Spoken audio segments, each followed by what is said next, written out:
Hi friends, how you doing? I'm here in South Nashville today at Ellington Agricultural Center, which is just a beautiful piece of nature within a neighborhood. And um, there's all kinds of things here. There's hiking trails, there's gardens, there's an iris garden, which is the Tennessee state flower. But my favorite part about this place is, let me see if you can see. Can you see? Can you see the horses, guys? Anyways, okay, those are the police horses, and they like go to parades and whatnot with the police. So they train them here, and they're actually kept here. So, anyways, it's just a really special place in the middle of Nashville. So, anyways, today I thought it would be fun to talk, not fun, but like important to talk about parenting.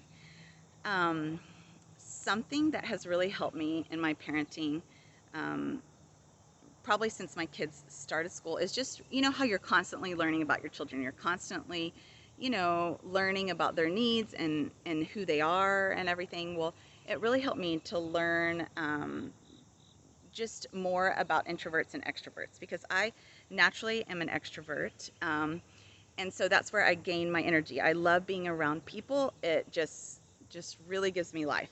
But for introverts, they really like to be alone, and they need that time to recharge. So a book that I read recently, I'll show you. It's called Quiet Power by Susan Cain, and she wrote the book Quiet, which I know some of you have read. And she also has a TED Talk, which you should watch, and I'll link that in my blog, which is so good, specifically about introverts. But this book, written for kids and teens, I read it just in a way to help with my parenting because, if you have a child that is introverted, it can be hard to understand, like what their needs are and why those needs are important because they're totally different than what your needs are.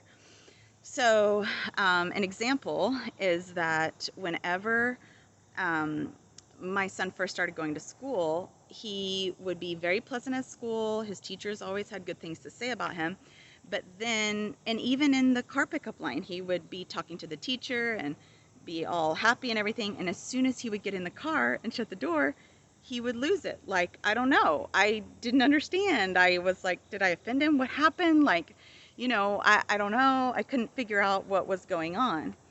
And then just through trial and error, because that's what parenting is, because we just don't know what we're doing and we just got to figure it out. And it's like bit by bit, and Lord, please help me because I don't know what I'm doing. You know what I mean? Um, I finally figured out how important snacks are. Okay, key snacks. But then also for an introverted child, it's very important for them to have alone time after they spent an entire day with people. But that goes totally against the way I feel. I want to talk with my child as soon as they're out of school and get to know everything. And, I have memories growing up where I remember like my mom would pick us up from school and we would just be like chatting it up and talking all about everything that happened in the school day and just so excited to tell her. But that's not how all kids are. And so it was a learning curve for me, as parenting is. It's like your children are learning and you're also learning. And I always have to remind my kids that, like I'm learning too, guys. I don't have this figured out. So anyways, it just helped me to read this book and to see examples of the way introverted children felt and what their needs were so that I could understand that better as an extrovert and then also implement things that could help them. So anyways, it's just been so much better now. Now I know, okay, when school's over, we get a snack, and then, if you're introverted, you need time alone. If you're extroverted, then maybe you need to spend some time together, or being in another room with others. So yeah, I think it was just really eye-opening for me. So tell me about you guys. What about your parenting? How are you with that kind of thing? Can you relate with your child in their extrovertness or introvertness, or are you finding that it's totally foreign to you and you're having to learn and figure out what their needs are? So anyways, I'd love to hear, guys. All right, thanks for watching the video. I hope you guys have a wonderful Thursday. Okay, bye.